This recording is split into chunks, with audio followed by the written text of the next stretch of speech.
It is. It's podcast day. We're excited. We're digging out there. What have we got? Ooh, yeah. Dude, it's fucking podcast day. Takes you back to that time when you remember what you were doing when you first listened to that album, or What is going on, you champions? That's right. Yes. What up? Podcast day. Two dudes talk music. Yes, and stew. I've been stewing on this shit all day. What is going on? Yes. It's that time. It's that time. Podcast time.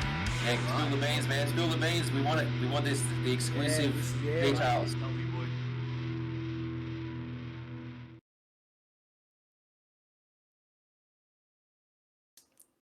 It's Thursday. It's podcast day. Friday, Tomorrow's Junior. Friday. I got a long weekend this weekend because it's fucking Eka up here next week. Oh, so how I good's got that? the Monday off from work. And you got a new background? And I got a nice new background. I've been putting this together now that I've got the new job that doesn't have work from home. I got the room I'm not doing nothing with. So I thought, you know what? Let's take this out of the studio, put it in here. I have a really nice space to work with in here.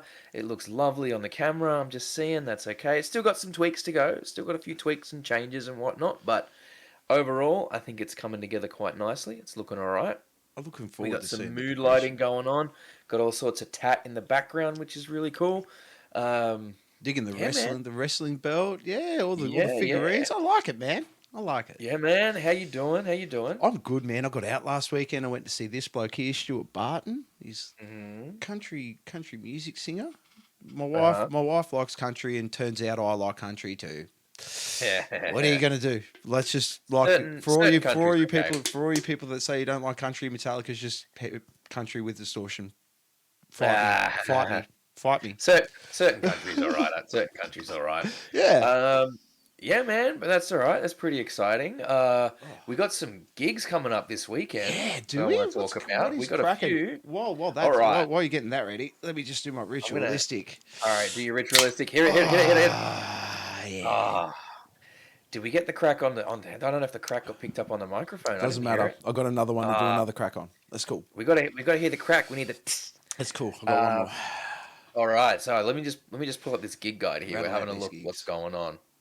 So, a few shows on Saturday I think we got coming up. So Saturday at King Lear's Throne we got Purple Zane, Burnt Trash, Black Noise Army, and Kuroshi. That is at King Lear's Ooh. Throne in the Valley. So that one's going to be pretty exciting. That's only $10. What? So no one be complaining Is about that the price $10 on that at the one. That's only door? $10. $10 at the door. Whoa! There's no $10 booking fee. at There's the no door. booking fee. Come Can't on. complain about that. Cannot complain about that. What else is going on? So, at the Back Room in Brisbane, also on Saturday, we have Aces High, which is an Australian Iron Maiden tribute band. Yeah, dude.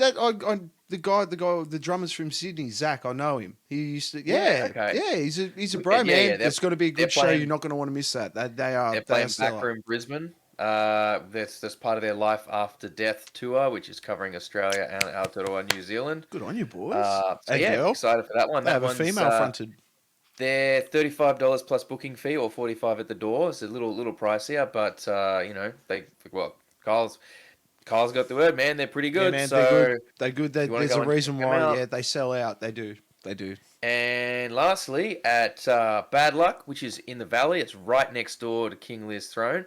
You've got Come and Say That to Our Faces, That's a band which name. is what is it? A high octane, blah blah blah blah. Soaring vocal harmonies. Glitterous, I think, is a band. Glitterous, Violet, punk. Yeah, it looks like it's a punk rock and roll type show. Oh, okay. So that's what the Oh, there festival's you go. called. Masochist. Yeah. So, Glitterous. I think Come and Say That to Our Faces is the name of the tour, from what I can gather. Here, Nice. Glitterous, supported by Masochist, Violet, and Eviction. Does it say anything about the prices? Let me see if I can find the prices on that one. What does Oztix have to say? Looks like they're selling tickets via Oztix, so I'm just waiting for that to load. That's about $23 for GA tickets on that. Hey, so come on. that's going to be pretty good as well. So Really, lots of gigs happening. If you're in Brisbane, if you want to, if you're in and around the city, there's some amazing stuff happening this weekend. But look, that's not why you guys are here. You No, guys are it's here not for at our all. guests. I hope you guys have brought your battle axes. I hope you guys have brought your swords. Are you ready to Got go your into fucking, battle? got your horses fed up and ready to ride into glorious battle. Going in with my elephant. That's My your battle trusty elephant. steed. Love it, mate. All right, let's get to it. We have an absolutely incredible band with us today. These guys are doing just the most amazing fantasy-inspired metal music you're ever gonna hear. Let's bring them on. We have Raven and Hargoth from Darklore. Brrr, boom. How you guys doing? Guys. Great, thank you. Yeah, Happy to g'day, be- good, thanks. Thank you so much for taking the time to sit down and talk to us today. We really, really appreciate it. So yeah, you guys doing all right? You having a good week?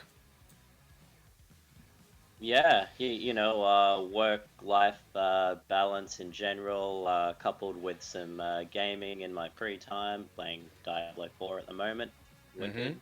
And, picking up the guitar when I can. How are you finding Diablo 4? How's the new season? Yeah, well, there's a lot of criticisms around the game. Obviously, there is for most games that come out. I think Diablo 4 is targeted at the casual gaming base, the casual gamer, which I think most of us these days are. If you've only got a couple of hours a day or something, or less than that, yeah, it's the perfect game. Really, really having a lot of fun. Nice. I kind of dived in at launch. I haven't played the new season since they went to Season of the Malignant, but I did dive into it at launch. I've played through it. I've quite enjoyed it. I've been a fan of the Diablo series since the first one. So exactly, there you go. I've had a Yeah, look at it's it. been a I'm long not game time enough coming. to get it, but they do say the average age of a gamer now is 36. So Yep. Yeah. Well, gotta love that statistic. That means I've just started aging out. So, Yeah, same you here. know. Too old to play video games. What have I got left? But no, that's good. I'm glad. Never too old. It's like I've been enjoying it. Maybe I haven't. I've kind of jumped back to World of Warcraft, but I got to dip back in and play through on a couple of different characters, see how that changes the game experience. I think. But anyway, we're not here to discuss games. We're here to discuss music. Guys, So I got and to you guys commend have you got on an that amazing- album, eh? amazing thing going on. Amazing stuff. I love it. It's Evil of Man. We always say here, or I always say here, the art of being able to write a good, meaty album. It's slowly dying. It is with these waterfall productions and stuff like that, and you guys managed to do a very, very good album. I'm very pleased. It's very well rounded, especially for a first album. Is this, guys, your first album, or is there anything else in like the banks that we don't know about from the past, or? No. The Evil of Man, our first release, and geez, what is it? Is it 10 tracks on that album? I think 10 tracks, one instrumental. Tis. Yeah, 10 Yeah, tracks. Is what 10 I was tracks, telling you. one instrumental. Yeah, all of those songs on the album from day one. All of the songs we were working on at the time made it on that album. So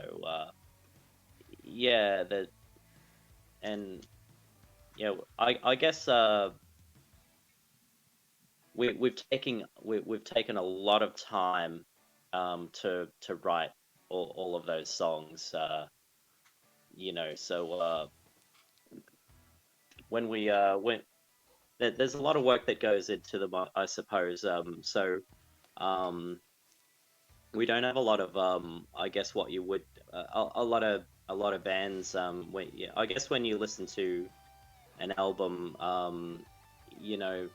lot of bands will have like a few like really, really good songs that they pour their heart and soul into, but then especially when they're like signed to like a record label, a lot of the songs tend to be what people consider like an album filler. And I guess we've had such a long time with that first album to make every track as best as we possibly can. So it's good to see that some people out there in the world are appreciating it. Yeah, well, you picked a very niche market.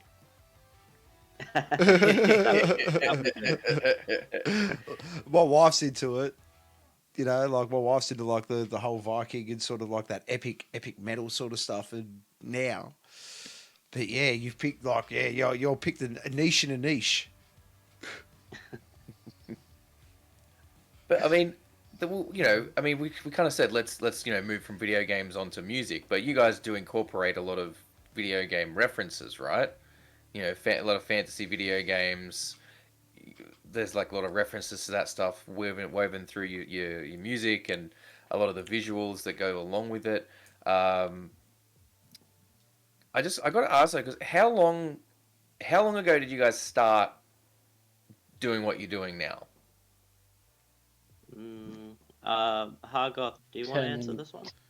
10 years, I believe. Like, I was 17 when we started. I'm 27 now, so about 10 years ago, yeah. Jeez, like, man. Yeah. Like, but things, I guess, with this first album took a little bit of time to come together, and the whole writing process, and then practicing and playing, and then getting it recorded, and all the setbacks that come with that, and eventually it just gets underway, and here we are, I guess. Okay. And what? So obviously the album was written over quite an extended period of time. When it came to recording it, though, was it a relatively quick process because you guys have had that material for so long? Was it like very kind of drawn out? How did you guys approach that process?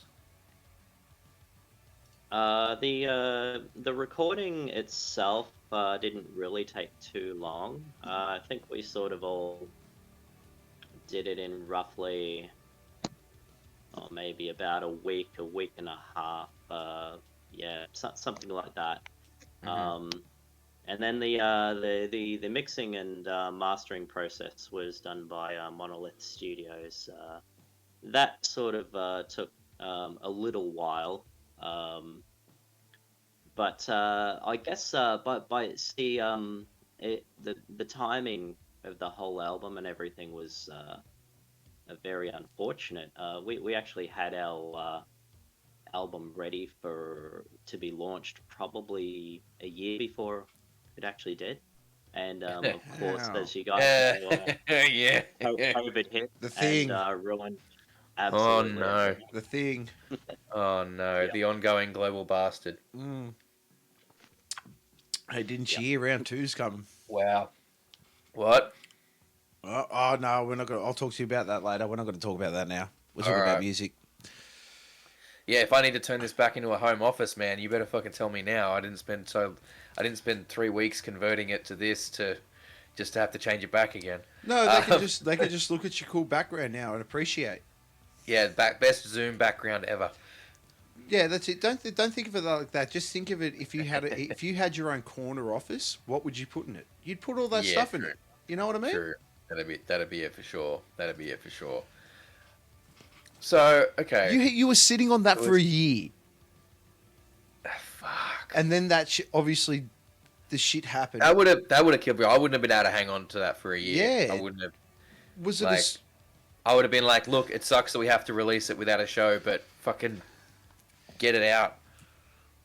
See, this is why. Yeah. Okay, so when I started Beer Buddy, like my other platform, this is the reason why I started it. It was because of that, and bands didn't have an opportunity to do stuff. So it was like try and give local bands an opportunity to do stuff. That was the concept at the time. Now it's grown into whatever it is now. But what was it after sitting on that for a year? How was the first release? Like, you would have had a lot of time to sit and think about promotion and stuff like that. Hargoth, did you want to take this one or? Yeah, sure.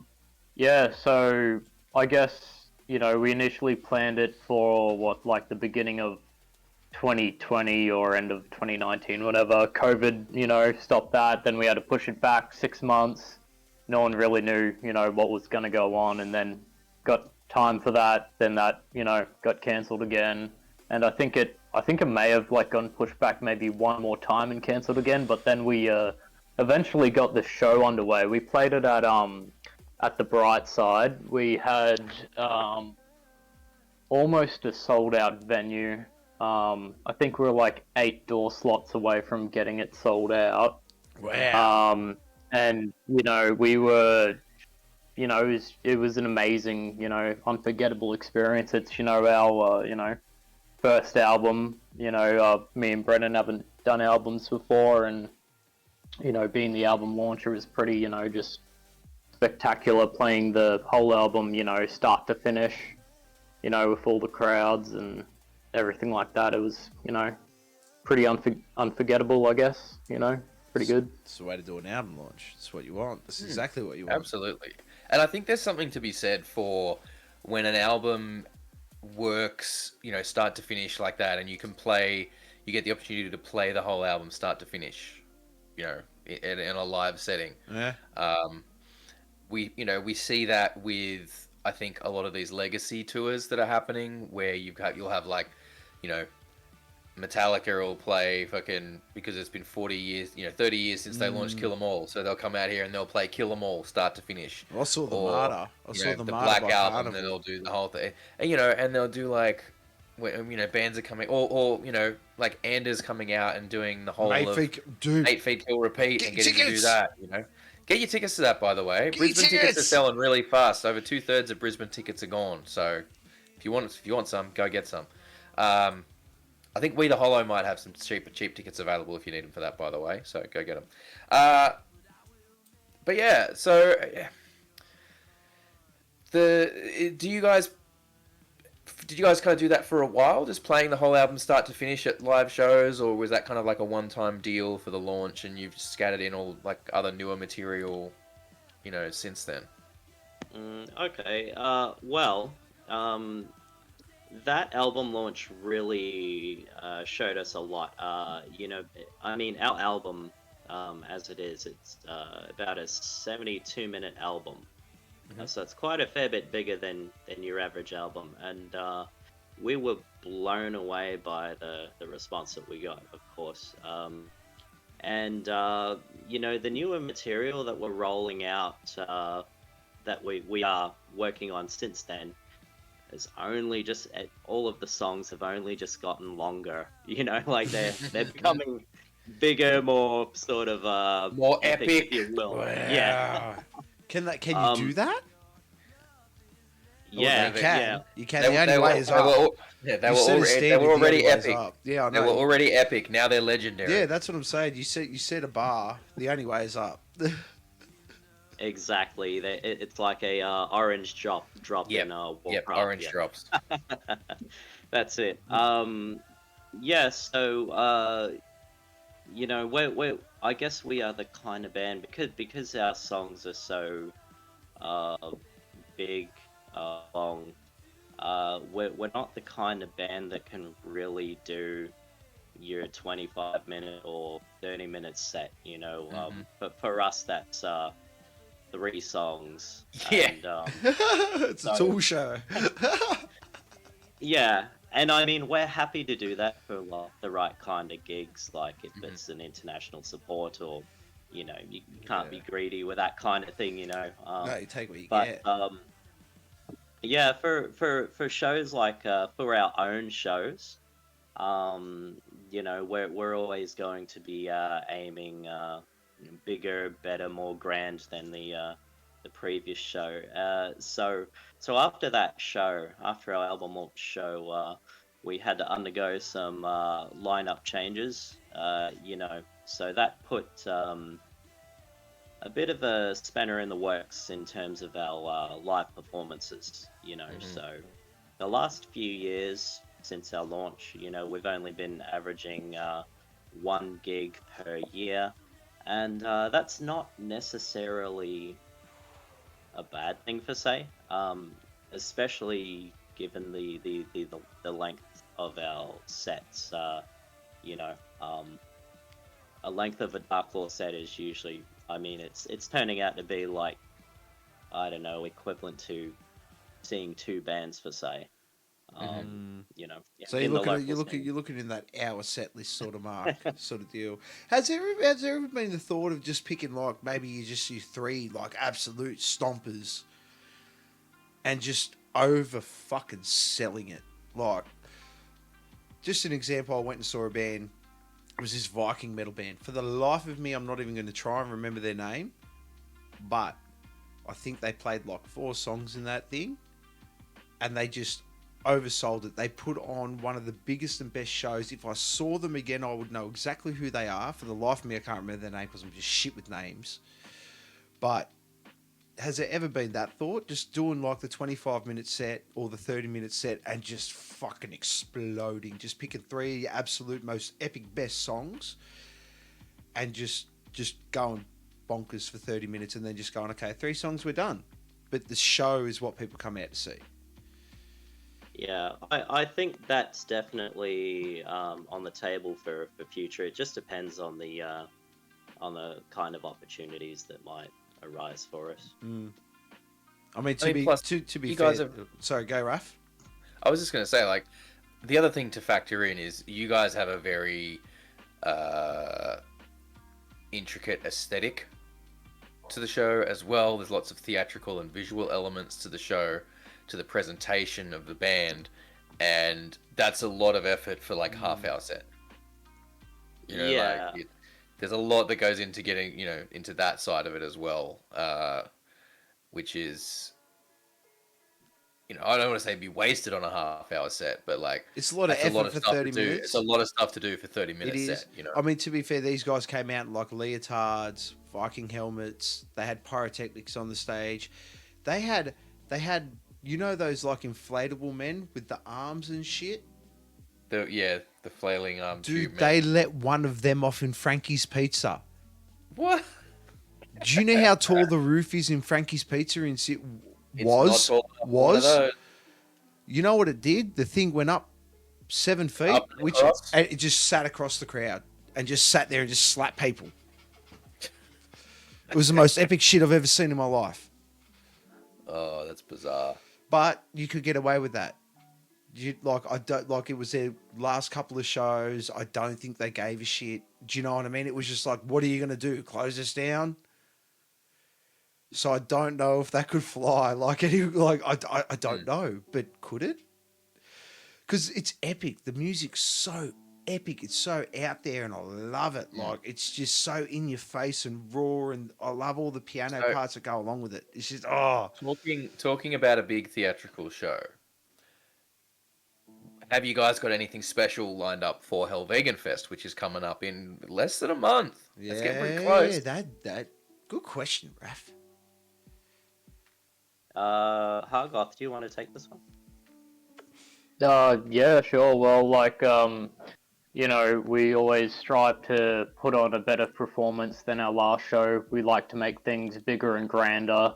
You know, we've got something going on. I'm not going to say it in case, you know, things happen and it falls through. But, you know, we're definitely trying to make things a lot more theatrical, because obviously we're a very theatrically driven band. A lot of the ideas that we do have,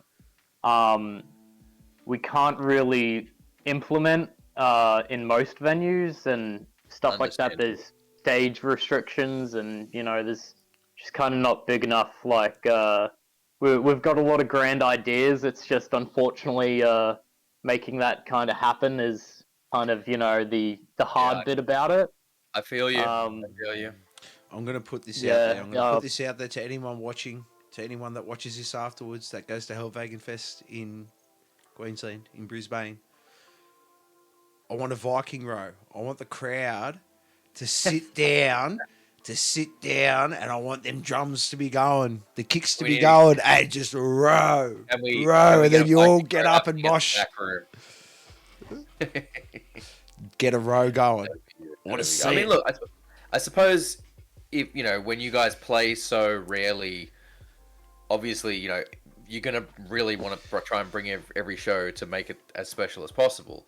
Um, but I'm keen. I'm keen to see what you guys have got in store because that lineup is pretty heavy and like not just in terms of musically, but like it's almost going to be some genre whiplash with some of the transition there because like going from Kid Crusher doing like new metal like rap metal focused stuff to like high fantasy, you know, Dio and Rainbow, but made heavier type stuff is going to be. Well, I mean, there'll still be face paint, I guess. It's going, You know what? There's going to be from Juggalo face variety. paint to corpse to fantasy corpse paint, Yeah. which I think is going to be pretty cool. And Helheim Photographic, thank you so much. Can confirm we, the Hollow, have tickets. They Yes, can We the confirm. Hollow definitely. Okay, there you go. So if you're still looking for cheap tickets to New Metal Mayhem in Brisbane or Toowoomba, We the Hollow are the people to Get hit up. after it, seriously. I believe Nuclear Vision has sold all of our allocation for Brisbane. We might have some left for Toowoomba, so if you need some of those, get in touch with Nuclear Vision or We the Hollow. But if you haven't got your tickets for Hell Vegan Fest yet, go and get those too. Like, what are you waiting for? When is it? Shit's less than a When month is it? away. 2nd of September. 2nd of September. I wonder how It's much. coming up. I'm tossing up. I wonder if it'll be cheaper for me to drive up there. Oh, you want to come? Dude, I'm getting a bit jelly. I'm having a wee bit of FOMO. You're having some FOMO. I'm, All right. I'm fucking. I'm so scared I'm gonna miss out. Let's run through this lineup again then. Let's try and make you really jealous. Try and make you really fucking jealous. So we're going to run through this lineup again. So Because to be fair, we've Kid got- Crusher is enough for me, but just everything is like. I was listening. And we got Brisbane's got the goods at the Oh, moment. no. So we got Marana's Curse, Flesh Torrent, Abysmal Fortress, Nuclear Vision, Death Plague, Slaves of Dissonance. I think there might have been one lineup change on this. I can't remember. Maybe you two can help me out with this one. Slaves of Dissonance, Fun with Explosives, Magnetron, Serpentum, Warrior Within, We the Hollow, Odious, and of course Darklore and Kid Crusher. If I can find where it is in the group chat about the show, I am certain that there was a lineup change. Okay, yes, Flesh Torrent has unfortunately had to pull out, but Head First is jumping on in their place. So there you go. So one question I have to ask. I have to ask. So you're obviously all metalheads, yeah? Like you obviously like your distortions and stuff like that. What was the desire to pick this style of heavy metal? This epic Viking. I call it Viking metal just because I feel like a Viking when I'm listening to it. I feel like I should be on a big boat, sailing out to sea, about to go pillage a small village. I know it sounds bad. I'm sorry, but I'm a raider. I'm going to raid. Yeah. I think, for us, fantasy, we're a heavy metal band driven by the fantasy elements. And I think for the longest time, fantasy and heavy metal have always sort of been, I guess, parallel with each other. Heavy metal, as you know, it's probably like the one genre of music out there where there are no boundaries. Oh you yeah. know. The kind of stuff that we sing about and stuff like you don't really get much of that anywhere else. It is heavy metal, so I mean, there's been plenty of bands that do this. For myself, I'm a Iron Maiden fan. So some of their songs are sort of based on like myths, legends, that sort of thing. That probably perked my interest a little bit. But you know what? when I whacked this band together in the beginning, uh, it is literally filled with, and to this day as well, it's literally filled with a group of nerds. It's the stuff that we love. Through the love of our favorite movies, TV shows, cartoons, through the games we play. Love it. That's the stuff that makes it exciting for us, and that's what we put through our music. See, I'm a massive anime nerd. Yeah. Massive. My friends don't get it. My wife definitely don't fucking get it. But I get it. Well, we've got some songs about some animes and stuff like that. So Yeah, what do you guys jam with? gotta so like on our first album, Empire Fallen is actually based around the anime Code Geass. Oh, If I you've haven't seen that one. No, I'm going to find it though. Okay, Yeah. Yeah, we've got another song that will eventually be on album 3. That one will be about Claymore, if you've seen that I anime haven't at seen that all. one either. Oh, cool. Got some new anime There's to some watch. deep cuts here, Kyle. Yeah, Got Kyle's some got new to up anime his to watch. game. There's too many out there, you can't keep up with Yeah, them that's all. the thing. It's like Yeah. Bollywood. Japanese anime is like Bollywood. Yeah. So okay. Yeah, So we're talking about a lot of references and stuff there. What I want to know is what do you? But I'm going to ask one from each of you here.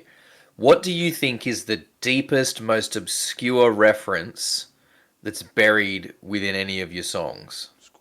Something that like you think that no one has gotten up what it's connected to, but you've made it, you've written it or created it with a specific connection in mind. What's the Easter egg? The deepest cut. Hargoth, did you want to answer first, or? Oh fuck. Uh, come back to me. This one's on you first, right? If we're having trouble thinking of the deepest one, what's your favorite one? Let's go with that. What's your favorite one then? I can answer the deepest one. I mean, we just basically spoke about it, really. Can't be Curse of Frostmourne because that one's obvious, right? That's a little more obvious. That's a little more obvious. It is. So, the Empire Has Fallen is written in a way where if you read the lyrics, you probably wouldn't know that it's about an anime, let alone Code Geass, because it's a little bit, and it makes that song a little bit different to the rest of our songs, because for the most part, all of our songs are about that the medieval fantasy style dragons and knights and everything, where Code Geass is nothing like that at all. It's more sort of set around mechas and that sort of thing. Mhm. So but you would not know that at all by reading the lyrics. There's a little bit like, if you've seen the anime and you read the lyrics, you'll be like, okay, that's what that is referencing, but you probably would never ever pick it. Okay. Oh yeah, we've Awesome. probably got a couple of songs like that there's lyrics, but unless you kind of know what it's about, like our song Wings of Fire, that one is about Deathwing, and it doesn't mention Deathwing in it at all. So if you're a nerd, you sit you guys sit such around pop culture, and I love it. Like That's awesome. It's so good though. Good. Like for me, especially like the Frostmourne and the Deathwing references and stuff. Like I was like.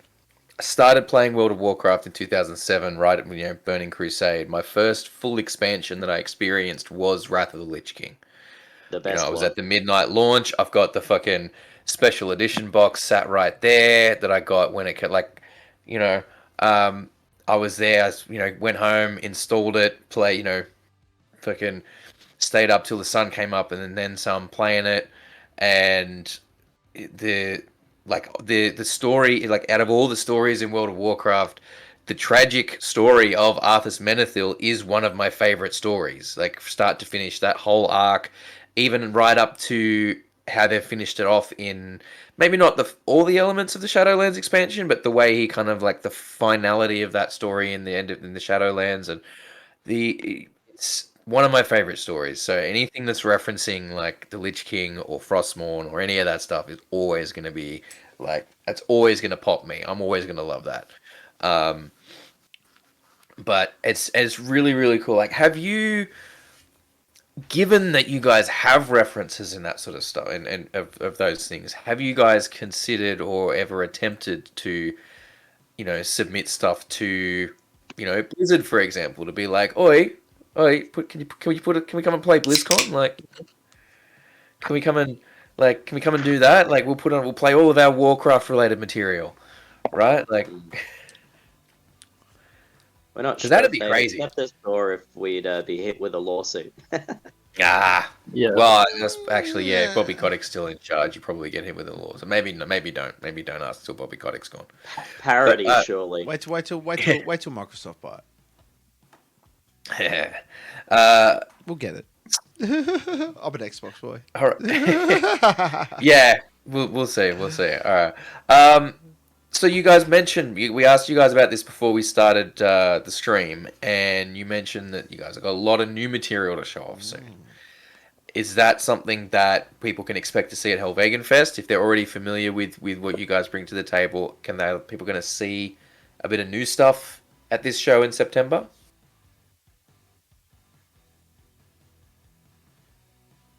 Hargon. Yeah, definitely. I think about probably about half our set list is actually new material. Touching on a bunch of universes as well, because we're all fucking nerds. So, if you're keen to things, we've got like a song about The Witcher, another one about Lord of the Rings, of course. Got some new materials about Game of Thrones universe and some original lore and stuff as well in our new material. A couple of these songs we did play. In our last year, our November 19th gig. But a couple of these songs have never been played before. So this will be the first time people actually get to hear them live. Very nice. And like, as far as the new material goes, like, just my opinion, but it is way better than the stuff on the first album. Whether that's because I've played the stuff on the first album a million times by now, or if I just think it's better. I think it's way better as well. So Well, I think as an artist, as a creative, like, we should always want that to be the case, right? We should always strive for to do better than we did last time. We should always, you're always going to want to be striving to be more creative, more interesting, and do better than what you've done before. And there's all sorts of factors that play into that, right? There's recency bias. There's but there's also balance with familiarity bias. There's the fact that you've had to listen to those recordings of the stuff that you've done a lot of times, and then you're like, okay, well, this is already kind of set, and maybe I could have done that differently there, or maybe I could have changed this, or we could have taken it a different direction here, or made that bit longer or shorter, or you've had way more time to overanalyze it, and we're all our own biggest critics. But I generally think that as performers and artists, like, our goal should always be to make the new thing the best thing.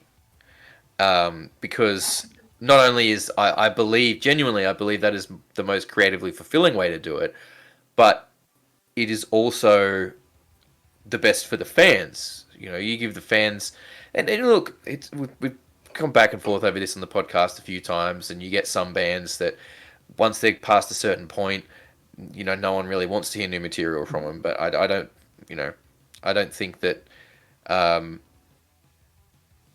Like, that's bands that have been huge and played like all over the world a million times, and they're kind of known for a small subset of their music.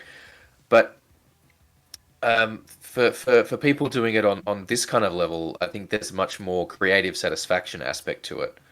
And if we can always strive for our newest stuff to be our best stuff, and we're not always going to hit that mark.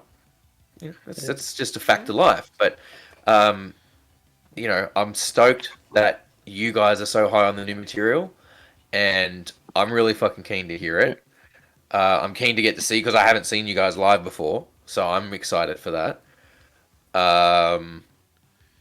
Yeah, Is I there? think with this new material, like we've really refined our sound, and we've really like found what the next step of Dark Law really is gonna be. It's much more grand scale and a lot more, you know, kind of darker and more melodic, and kind of all the real cool things about, you know, our first album. We really like honed in on those, and you know, made them, you know, way better. Of course, you know, with the influences from, you know, the new keyboarder and new drummer and stuff like that. They're just, both of them are just absolute fucking machines. Like, Oh wow.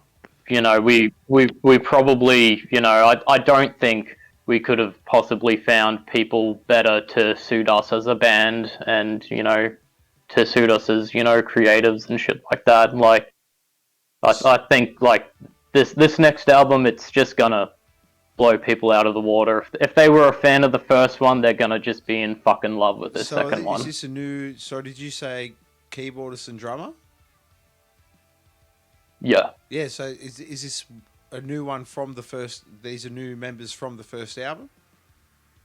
Yes. Yes. Oh wow. Okay. Okay.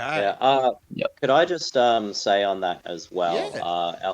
Our first album was very much recorded around, you know, obviously the lineup at the time. We were a four-piece back then, and so I was the only guitarist. So most of those songs are based around just having, you know, one guitar. So the actually it's a bit funny, but the day we were recording the album in the studio, I actually I brought in Luna, who is our second guitarist, and I started training her up. So we actually have two guitarists now, and that's probably another big factor with these new songs is it's based around two guitars, hence so you know Oh, there's the a lot amount more sort of like depth. overlapping with the guitars, Yeah. and then of course the with Shades on drums, his new drum style, and Ethel on keyboards. He's got a lot more of a very fantasy inspired sort of style as well. So yeah, it's quite incredible what we're working on at the moment. It's awesome. I I'd love just that. like to I love. apologise. I have an old photo that's next to your guys in your. I'm going to get rid of them now. But that's good. I love when you've got a new look because lineup changes can they don't always work out. It can be challenging to find a new fit when you've kind of got this idea in your head about what you're after. But I think I always love when a lineup change can bring that new energy. That's the hardest thing to get. When you've got a new member or a couple of new people that come in and you're inspired all over again, and it drives everyone to be even better, and it pushes everyone to be more creative and more interesting and more unique in what they're doing, and that sort of stuff is snowballs, right? Like you start getting those creative juices going, and they just keep going. The more creative you are, the more creative you're going to become.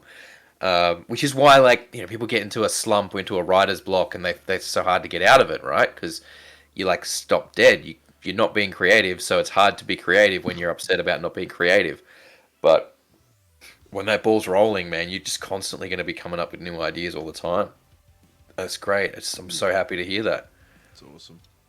Have you guys considered? I mean, you mentioned before you got kind of some original lore there. Have you guys considered? And I don't know. Maybe this is something you've done, and I just don't know, and I just don't know about it. But have you considered doing any publishing any sort of books or graphic novels, or coming up with a story, an Even original Facebook video. fantasy story to go with the lore that you guys create for some of your stuff?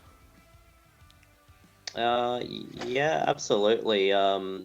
It's we've bounced around the idea. I think Hargoth with maybe one day bouncing out with kind of a book or a short novel or something like that. The problem I have is with these original stories.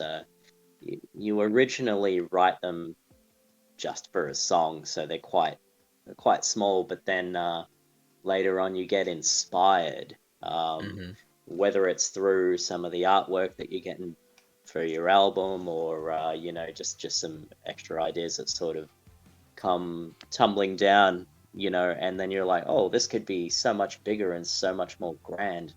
But then I got a bit of a George R.R. Martin kind of brain, I think, where it would take me years to, develop it to that kind of level. So I got to choose. At this stage, do I want to write a book, or do I want to work on Darklore and keep things simple? I mean, but what if you went with like a shorter just format, like a comic book, like, graphic novel where type did thing, Raven come from? What was the belly of the beast that Raven and Hargoth came from, and the rest of the band? How did they all meet? Yeah, How did they all meet? What was the journey to this destination? Do you want to answer this one, Hargo? Yeah, sure thing. So, in our lore, we kind of do all have origins and everything like that. It's pretty fleshed out. I guess for in the lore wise, how we all came together in the story, it goes to our songs, Raven's Return, where we're all kind of, at this fort and everything like that, and we die, and it leads on to this next part, which will be Raven's Return Part 2, which will be, at our gig, come and watch it. And it's this, where we all get kind of resurrected in the lore and everything like that, and we journey on and form our things and go on to complete epic quests in this, newly formed world that we're in and everything like that. So, without getting really nerdy into the gritty ditty kind of shit, that's kind of a general overview of it. Just full disclosure, I'm lit as fuck, but I want to see get some Dungeons and Dragons dice and get people in the crowd to roll them for a set list or a song. What's the next song? Roll a 20 and you get the next song. Yeah, we That's not a bad definitely could do idea. something like that. That'd be cool, man. That'd be good crowd involvement. You'd be like, okay, who's got the magic dice? Just hope you don't get a one. Just hope Otherwise, you you don't got to get go a home. critical fail. Got to get in the car and go home. Critical fail after the first time. Gig's over. Go home. That's it. Put the guitars down. We're out. Shit roll. Dude, you got so much room to do so much. I would love to just sit there and just watch videos on how, even some theater. I don't know if you could do it like Raph sort of said, comics, or even a couple of YouTube, like Facebook or YouTube videos. You could do something special with short it. films for YouTube or something on the character, things like that. I'm sure there's so much you could do with all that original lore, but Well, I guess we had our own LARP group based around our lore for a long time called the Dark Lord. Yeah, the entire group dressed like us on stage, the whole black leather armor and the face paint and everything like that. We originally started at a LARP group called Warsong that it's now closed. It closed probably 4 years ago or something at this point, and then we moved up to another group that was called Adrosia and continued there, and that shut down because that's kind of the way LARPs go, is, they're kind of around for a while and they shut down. But, it's the LARP group is, it'll spring up again when the right opportunity presents itself. So if you ever wanted to run along in battle with, the Darklore dudes being a part of the Darklore lore, and it's there for it because we're massive nerds and play D&D and do LARP, which is I just, love it. the next I'm step gonna up from coin- playing I'm gonna- D&D. Coin a new phrase. I'm going to coin a new phrase right now. I'm going to call it lamp. I'm going to call it lamp. It's going to be a live action mosh pit. Yeah. I like There it. we go. There we go. Whole new meaning to Wall of Death. So go and see Darklore. Get your lamp on. Absolutely. This is gonna be good. I'm really really keen for Hell Vegan Fest. Like honestly, talking to all the bands that we've had on, like Magnetron, Odious, Kid Crusher, obviously you guys now, and then we've got in the coming weeks we've got We the Hollow and Nuclear Vision. That's I'm gonna be not around for the Nuclear Vision one, but you understand. You got that But mission there, don't you? yeah, something on a like that. mission. Something like that. I'm gonna be off doing some work. But yeah, let's mate, Kyle, have you got the button ready? I do. Oh, Let's go to our first let's go to the segment. Let's go do the segment, I think. Let me just hit pause This is on the musics, and we'll hit the first segment. That you could Quick question you do, quarter. you could do so you Let's go. All right. So, this is the quick question quarter, spelt with Q's, not K's, because we don't roll like that. Never with K's. No, and it's not quick either. No, and it's rarely is it quick, but it's well, yeah. Unlike me, this segment is very rarely quick. Yeah. But It's not the we'll two-part roll quarter. along anyway. It's mate, two. I can't go twice. Anyway, let's go to this first question. So basically, there's a bunch of rapid fire questions. They start off really quick and they get a little bit more involved as we go further on. But this just allows both us and the audience to get to know our amazing guests a little better. I will just say very quickly before we go any further, I meant to say it at the top of the podcast. I kept looking for an opportunity to bring it up, but I can't find one, so I'm just going to jam it in here. Massive congratulations to Our Last Enemy and Crave, who have just been announced as supports for Avatar on their upcoming tour. That's going to be really cool, so much love to those guys. And if you're interested in going to see Avatar, make sure you get down there early so you can see Crave if you're going to Brisbane, or you can see Our Last Enemy if you're going to Sydney. And Anyway. yeah, a bad show. Like, it's going to be a hectic show. Yeah, moving right along. Let's get back to this one. So the quick question quarter. Gentlemen, what was your first instrument? Guitar. Yeah, probably guitar, and then when I was in like high school, I picked up a bass for the first time, and I'm just kind of like boom, boom, boom. I'm like, man, this shit's fucking rad as. This is my instrument now.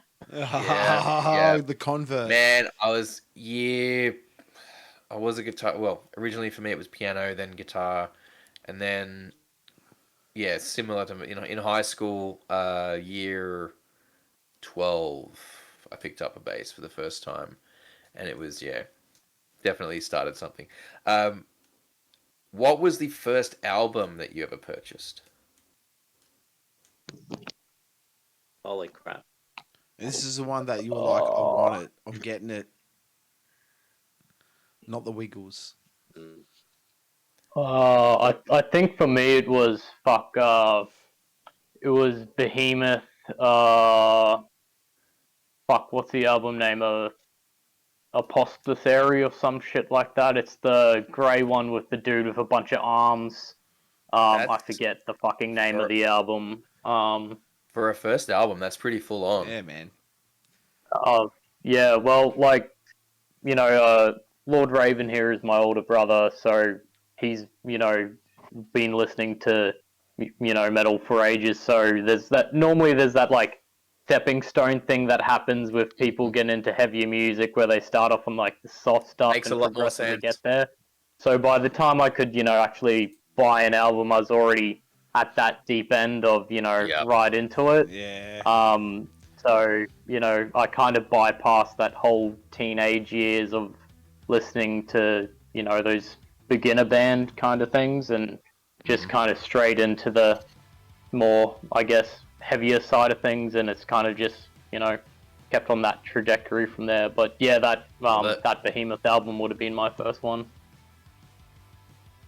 I think for me, if we're talking heavy metal album, first heavy metal album, probably Best of the Beast from Iron Maiden. I think every other album I had prior to that was sort of like a downloaded version per se.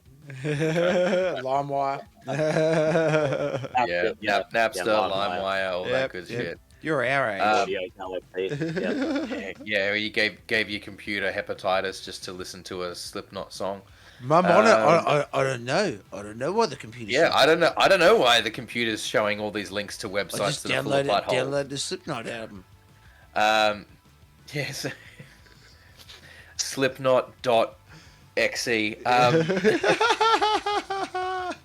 What was your first live concert?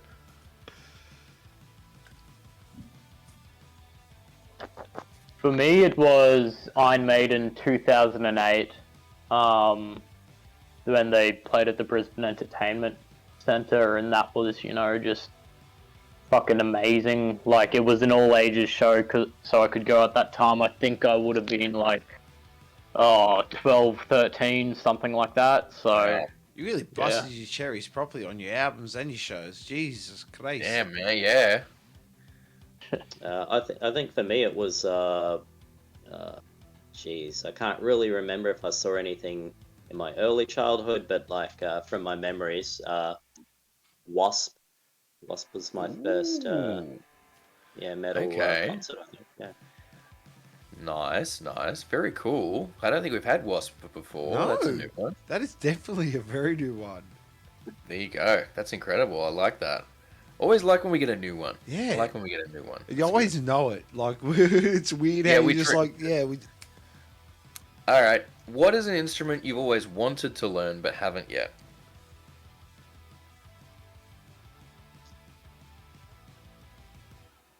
Oh, this is a hard one. Hey, I mean, I think every instrument is worthy. I mean, probably I'm just gonna say keyboard, right? Because I own one.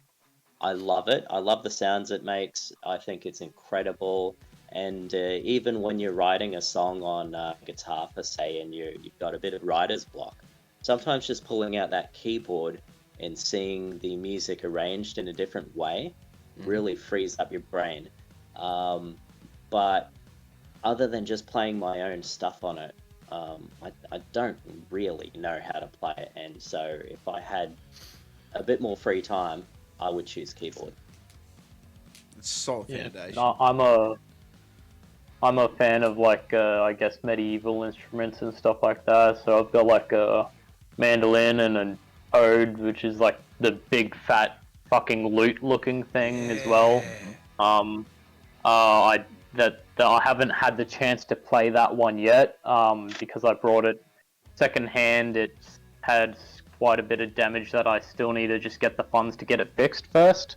But I guess that thing would be, my choice because it's kind of like a guitar, but it's a bit different, has a bit of a unique sound to it and stuff like that. And So it'd be 12 strings, that's a lot of strings. you'd be like a bard. Yeah, my current LARP I go to, I actually dress like a bard and run around playing a mandolin like a bard. So That's mad. Bard pilled. I love it. Yeah. Lovely. Always good to see. Okay. That's good though. That's good. I like that. You go. Well, I mean, if you learn it, if you can play it, you can put some shit into your recordings with And it, not just right? that, You can once do some again, cool shit. Oh yeah. A fucking new one. We have not had Yeah. a medieval instrument yet. Yeah, we haven't had any medieval instruments brought up there before, so that's pretty cool. Everyone always wants to go sci-fi and futuristic. Yeah. Everyone wants to learn theremin. It's Yeah, like, we've no, had no, 3 everyone wants some- theremins.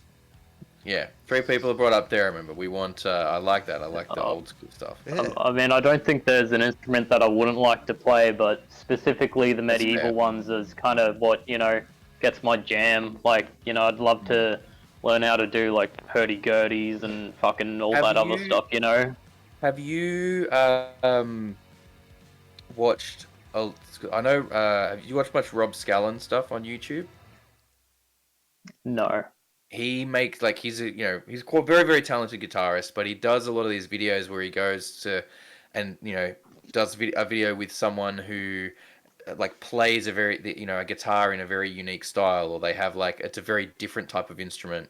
Like he's done things where he's like looked at the sitar and sort of other more traditional instruments from various cultures all over the world, and things but cool. all the way to things like the glass harmonica and all sorts of things. So it's um, if you check out some of his stuff, he's got some really cool videos on how like all these different historical instruments from around the world. He goes to like I think he even goes to like the guitar museum, and they look back through to a lot of like the medieval origins of the guitar, and he touches on a lot of those ones and plays some of those too. So you probably find that quite interesting. Go watch a video on a glass harmonica. My lord, That's just wild. you'll have to have some serious cash to own or play one. And I ain't playing nothing that I can't pay off in my lifetime. Yeah, it's crazy shit. They're crazy. All right, here we go. I'll get this one from each of you. If you could pick one big band or artist to open a show for, now this is anyone living or dead, active or not, whatever period in their career that you could pick. If you could pick one big band or artist for Darklore to open a show for, who would it be?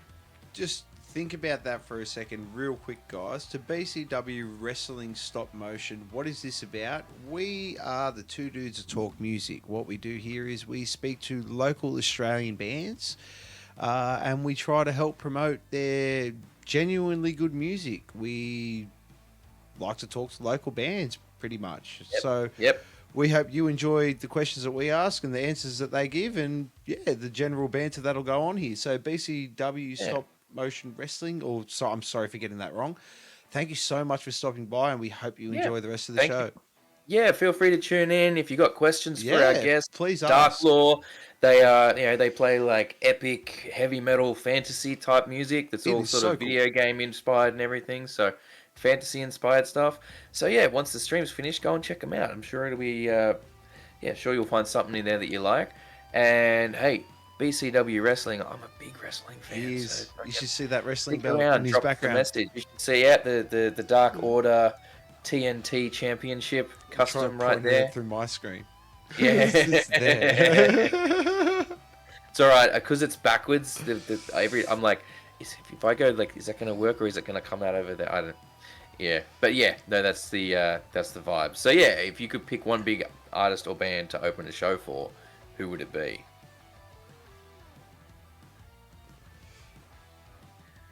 It's tough, right? Who wants to go first? Raven, you can go first on this one. Okay. My answer. I mean, it's a no-brainer for me, and that would be Iron Maiden, of course. There you go. There's the shit. Rep it.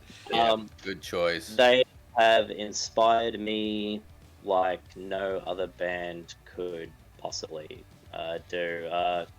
I remember the first time listening to them back in the days of Audio Galaxy. Audio. I forgot about Audio Galaxy. Fuck. Yeah. How could I forget about Audio Galaxy? Going around downloading all the music as as you do. Their music, the songs that I chose to download at the time, Bruce Dickinson based, Revelations, Fear of the Dark. It was really the first time that I heard music where there was so much crowd interaction when you're listening to some of the live songs, and I just thought that is just magical. And the chord progressions and everything they do just gives it that real epic, uplifting kind of vibe. And there are probably millions of bands that are all incredible in their own way, of course, but they are the sole band that inspires me more above everything else. That's awesome. like Did you that. catch the Iron Maidens when they toured recently? I did not get a chance to catch those guys. I saw what were they called? I think we played with them, didn't we, Hargoth? Live After Death. Yeah. Those guys put on a that really one. good show. I was really impressed. They played, I think, Moonchild from memory, which is one of those gems that you don't hear often. So I was pretty happy. Awesome. Yeah, I caught when the Iron Maidens toured not long ago, the missus and I went down to see them. That was a really, really incredible show.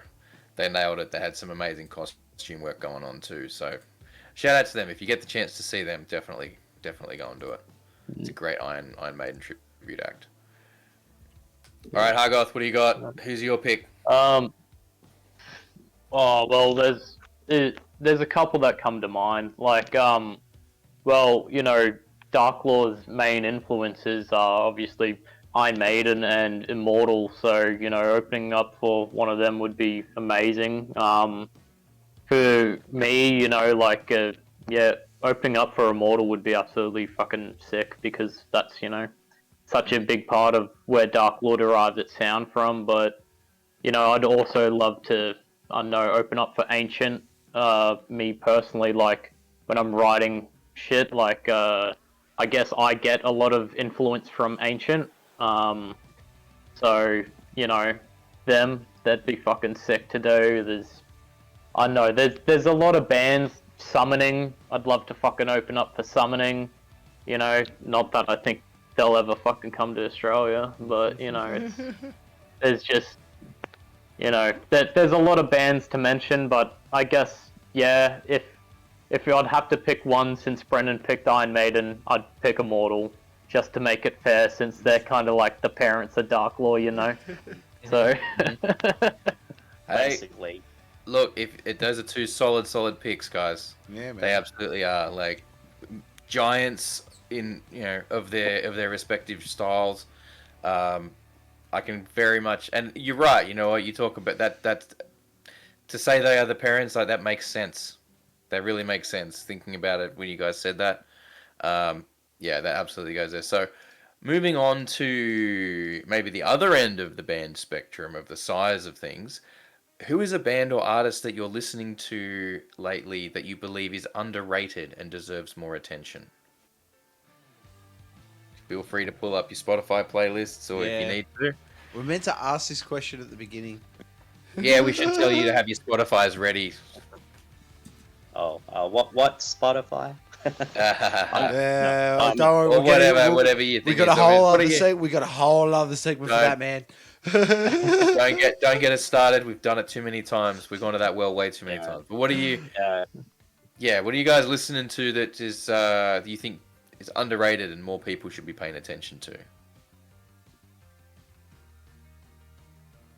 Oh, probably every metal band is underrated, right? Agreed. You know what? That I'll agree with that. Yeah, well, I've recently started listening to. I mean, they're pretty big and they're pretty well established, but I still think there's a lot of people that probably don't really don't know them or don't give them the time of day, because they are very much like Darklore in terms of fantasy, and that is Rhapsody or Rhapsody of Fire. I think they're absolutely brilliant, and yeah, people should give them a Rhapsody of Fire. Okay, all right, yeah. Oh yeah, they're definitely. Where are they from? Italy. Yeah, okay. Do you also have a testy pop on that, Raph? I can see that. No, I'm just like, I'm looking at it, and it's yeah. You look at them and you're like, yes, that is an Italian fantasy metal band. Yeah, 100%. Send me the link. Oh my man, oh dude, let me just. Because I got an Italian mate, and he loves Italian music. Like, I've got away with him a couple of times, and he always puts on the Italian music. I don't mind. I love music, so I'm just like, dude, you do you. Like, I'm just gonna chill. We'll sit and we'll enjoy it. I try and learn the words. I can't learn the words, but I'm very keen. I'll show If you like Italian band, you should look up the band Domine. They're from Italy as well, another power metal band, and they're fucking amazing. Yes. That is truly Domine is underrated. Is that going to be your like, one? Not Is people that know going to be about your them. one? That's not going. I haven't been listening to them lately, so I do love Domine, but I'm changing my but- response to Domine. Okay, Yes. Dominate. Yeah, there you go. Yeah. All right. Domine, what how are we spelling that? I'm assuming Domani with a little thingy over Uh, the top, or a E. No, it's a Domine, I believe. Okay. What? Oh yeah, I think I see it there. Yeah. So if Darklore Is that one of the? Is that half of the same fucking band? Like Hey, it looks like half the dudes are the same. What? all well, Italians yeah, don't look the same, Raf. Yeah. Oh wow. Okay. Sorry. I shouldn't be that. I shouldn't be mean. I shouldn't say stuff like that. I'm sorry. But it's. Yeah. I mean, half of them look like they could be models, right? Like they. Just Dude, fucking... Italians are very good-looking people. I don't want my Yeah. wife going around any Italian people. They'd be like Nah, Papa de mate. Boopy, and then my wife's Just- gone. Yeah. Nah, Beautiful alright. music too. Awesome. Yeah. Cool. Well, we love it. Check I them mean, out. look, They're good. I'll be honest. Part of the reason we asked that question is because we're always on the lookout for new stuff, and we love hearing different people's Oh. thoughts and recommendations. Yeah. You know? But it Well, always, You know what? always- Maybe like we should try to get one of the- those Italian metal bands on. Man, that'd be great. That'd be alright. Just the- don't let your wife watch that episode. No. The bands that I've been listening to lately, I listen to like a lot of black metal, a lot of like DSBM and shit like that. So some of the bands I listen to, you know, it's like they'll have like 200 subscribers and shit. So a lot of them are pretty underrated. Like one band I've been listening to lately, they're called Araxis. They released maybe 5 demos between 2009 and 2010 and then just disappeared off the face of the earth. As far as my research goes, all the music was made by this 15-year-old kid, and listening to his shit, I'm like, man, this dude's 15 and he's a better fucking musician than I'll ever be. Is that, I'm pretty sure the correct term you're looking for is asshole. Is that like? He's an what was it? Is that, asshole. like He's Path a of talented Illusions? asshole. Is that all the German stuff? No, the band name was Araxis. Yeah. Araxas. Yeah, I think so. Yeah. So they got a song called Path of Illusions. Oh, yep, that's probably it. Yeah. Alright, cool. Yeah, they're pretty Oh fucking well, yeah, good. that's pretty obscure, man. I'm looking at some of these numbers. Wow. Yeah. Yeah, so I they're love it. pretty good. Some of the other stuff I've been listening to a lot of Psychonaut 4 lately as well. They're fucking amazing. Yeah, they're underrated, I reckon. Shit, what else? I've been listening to. There's a band I love. They're called Sorry. Nobody fucking knows of them. Everyone like I've asked them, like they got no clue. It's Sorry ... Another fucking DSBM band. They're amazing. I love them. Fucking shit. Been listening to a bit of Life Lover as well. They're more of the common DSBM bands, I guess. For all the people that yeah, don't this- know what DSBM What? is, mainly me. What is DSBM? Depressive, suicidal, black metal. Oh wow! So it's like emo but heavier. It's just very extreme black metal. Oh wow! Yeah, it's very, like I I guess, Yeah. neat, refined. It's like black metal, but with the Like- lyrically is very specific. Okay. Yeah, lyrically and sound wise, it's pretty. You know, it's one of the, I guess, branches off of traditional black metal. It's very kind of more refined. There's another band I listen to quite a bit. They're called Silencer. They're amazing. One album after the dude made the album, he checked himself into a mental institution or some shit like that. As far as the legends go. Man, okay, let me Yeah. find some shit because I was talking with someone about it, and you might, if you haven't heard, I don't know if you've heard of it or not. You may not have heard of it, but you might be interested. Stalag. Oh, I with can't two say G's and an H? No, okay, so they've basically got 3 albums, if you can call them that, and it essentially pushes, like, it's very, like, experimental to the point where you could barely even call it music. But one of their albums, according to the rumors and innuendo anyway, is the vocals is allegedly just like they went to an asylum and recorded mental patients screaming, and that's the vocals. Yeah, that's Like, probably up my alleyway. That's probably something that's up my alleyway. I I'll, quite like vocals that are like that. let me send Um, you. I will share a link to the Darklore page Yeah, for you. you're gonna have to send me. You're gonna have to Awesome. send me that too, because Like, it I really don't is, like, want to you be, probably but I'm you so probably interested. I'll be honest. Calling it music is a bit of a stretch, but it is very much probably something you might be interested in listening to. I'm gonna Um, do a reaction video on that on Beer Buddy. That's cool. Be prepared. It will make you uncomfortable, Kyle. I can tell you right now. It will make you very That's uncomfortable. cool. Like I'm cool with being uncomfortable, as long as we're Um, comfortable chair. Awesome. All right, that's some good stuff. Like, that's great. I'm gonna check out all those bands that you guys mentioned for sure. love that shit. I love that. All right. What I mean, it's kind of you wear your nerdiness on your sleeves there. But what is something people might be surprised to learn about you?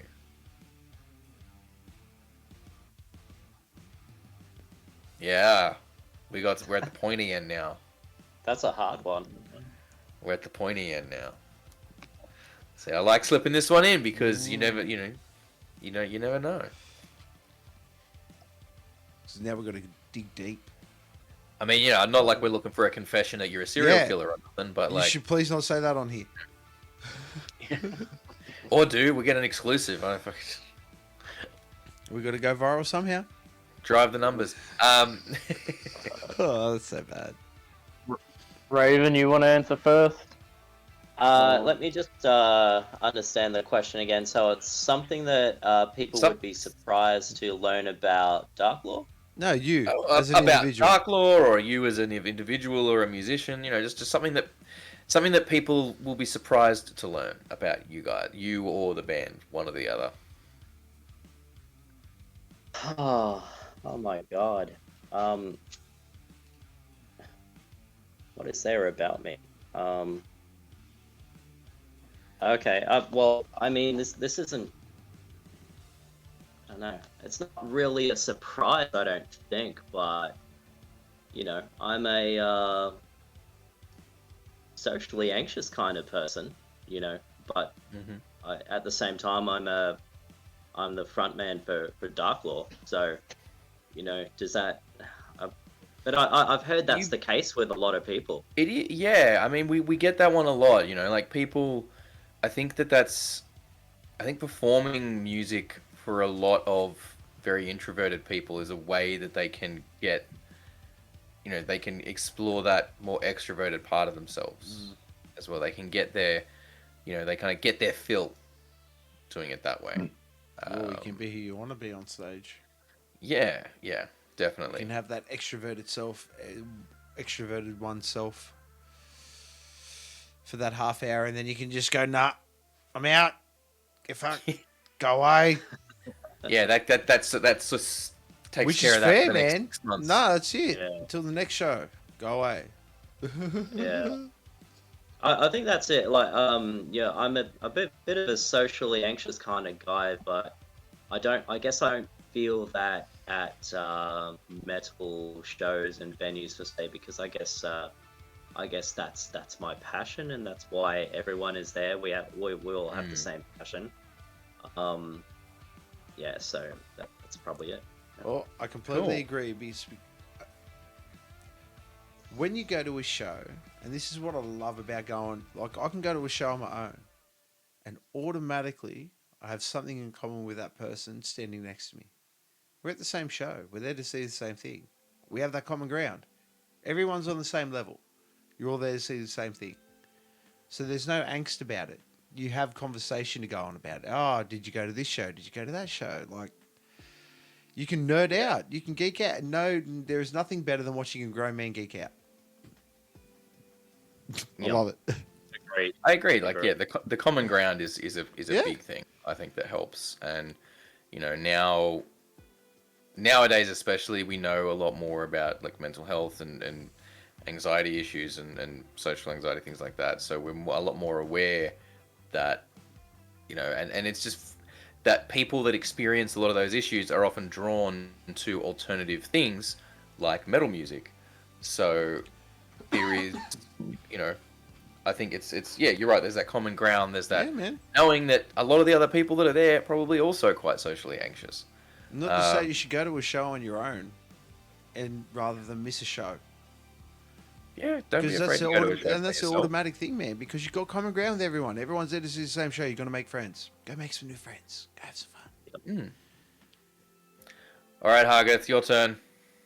Well, yeah, I don't know about fucking surprising people because I don't really know what would surprise people. But I'm a pretty massive nerd in all areas of my life. I've got two waifu body pillows. One is of a Dark Magician Girl from Yu-Gi-Oh! The other one is of Sylvanas Windrunner, because she's my number one Good waifu. choice. Good choice. I've got a shitload Although, of fucking stuff. can you forgive her for what she did? Yeah, that didn't happen in my universe. So. We forget about that. But yeah, we forget about Blizzard just being like, hey, let's turn everything into shit. Yeah, so you tend to just ignore. Like I stopped playing WoW at that point, so it didn't happen yet. Okay. But yeah, like shit, I'm a pretty massive nerd. I've got like a whole room dedicated to D&D. Me and my mates play like every fucking weekend. We got like, I don't know, over $3,000 worth of miniatures to use for D&D and shit. Got, fuck ton of dice and all that other stuff. I'm a massive gamer. I don't know, man. I don't know what people find surprising, bro. You got so much like built-in content. Yeah, for your, dude, you for your guys should social start media. streaming. You do guys like should start streaming your fucking Yeah. D&D sessions. DLD&D, Dark Yeah, Lord D&D. I've, You'll need to like make that I've- shit a thing. I've been wanting to do that, but yeah, You do that shit on Twitch. it's on the cards already. I'm pretty Nice. sure. I'm pretty sure there's an actual D&D group on Twitch, and they only play like Yeah, I'm once a sure month, there's- and people go gangbusters for that shit. Yeah, I'm sure you guys could set it up. It definitely seems doable. You Yeah. just My need to suggestion write is space. that you sit there and watch what other people do, and just do that shit. That Yeah, could be cool, though. the That'd be Dark great. Lord D&D is already on the cards. It's just a Nice. matter of like getting everyone's time schedules in order. Mm. There's more pressing things at the moment, like getting this second album sorted. But Well, I'm yeah. sure at some point in the future you will see a Dark Lord D&D. Well, If if there's a not, I'm Dark sure Lord you'll D&D see and I me can get playing involved D&D or some online, shit, I'm a level like- 50 stoner. Custom merch item. Yeah. Dark Lord dice set. Yeah, that would be a good idea. That would be sick. You're an There you go. ideas You can have that one Yeah. for free. Yeah. Thank you. You guys got so much room, like the pop, like, and that's the one thing I like. I love bands that involve pop culture, especially when they're so far out there. But it fits so well for the music that you do. Do you know what I mean? It's awesome. I love it. Yeah, we've got so much that we can cover. We're never gonna run out of material or ideas Yeah. or lyrical themes, anything like that. It's just Right, Absolutely. cool. absolutely, insane. Yeah. Yeah. Yeah, no, There's, that's awesome. there's a lot more universes we want to touch on with songs and just a lot more stories from universes we've already touched on. It's just, like limited amount of songs for the amount of fucking things we want to touch. So, Yeah. it's No, kind that's, of that's fair, but at least pick and never choose. you're never left wanting for inspiration. I Yeah. guess like, there's always stuff you guys can pull from, which is great. Like as you say, there's Yeah. you got your original stuff, and then there's like so many things you can tell. Even if you go on like and do a story about like this one character from a fantasy thing, and that's just one character in one fantasy thing, and one you know, there's so much you guys can Oh, dude, I control, want to which is see, amazing. now that you So, talked about like D&D, I want to see a Dark Lord D&D with your characters, other D&D characters, and like, oh, Yeah, that we've kind of already got that kind of idea in the yep, works already, I man. will, I will, I will there you watch go. that shit Yeah, religiously. I That'll would be watch my that. bedtime. That'll be my That's bedtime awesome. watch. That'd be Yeah, great. All right. yeah. You So, guys would lose your shit if you saw us D&Ding. Like it's just the funniest, most random. Just oh my god, there it's you just go. freaking Yeah. crazy. There you go. All right. Well, that needs to be the next after the album. I Lovely. think that needs to be the next thing. All right.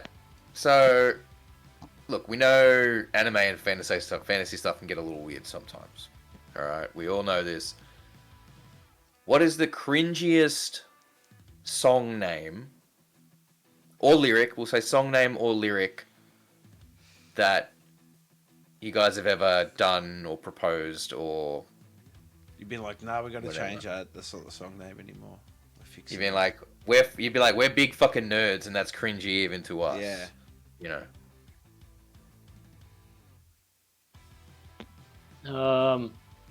The only thing I can think of off the top of my head, so one of the songs we're playing at our upcoming show, the song is called Servants of Sauron. Originally, the name for it was going to be Wraiths of Nazgul, but then somewhere down the line we kind of realized that that just means Wraiths of Wraiths. So we're like, oh, yeah, we should probably change that name then.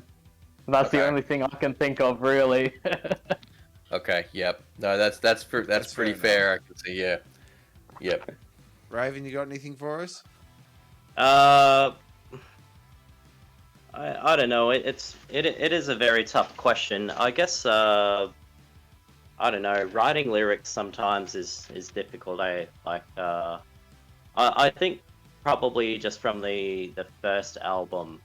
I think probably our opening track, "Belong the Light." It was the very first song, lyrical wise, I wrote for the band, and it's I mean, it's cool in the sense, like in my mind, it's cool what the story is, you know, based on like vampire and everything like that. But I think if you just read it from a listening point of view, it is just kind of like a dark kind of a love story. It doesn't, you know, it's not, it doesn't grasp the epicness, the epic backstory and everything that I have flowing in my mind. But at the end of the day, you can only do so much with a song. Hey, like it's hard to fit like a whole grand story into it. So that's probably the only thing that I could really think of. I mean, I'm sure there's probably been like 1,000 different things, you know, but yeah. Okay. Awesome. Awesome. And look, we'll take it home with a wholesome one here for the quick question quarter to close it out. If you could give your younger selves one piece of musical related advice, what would it be?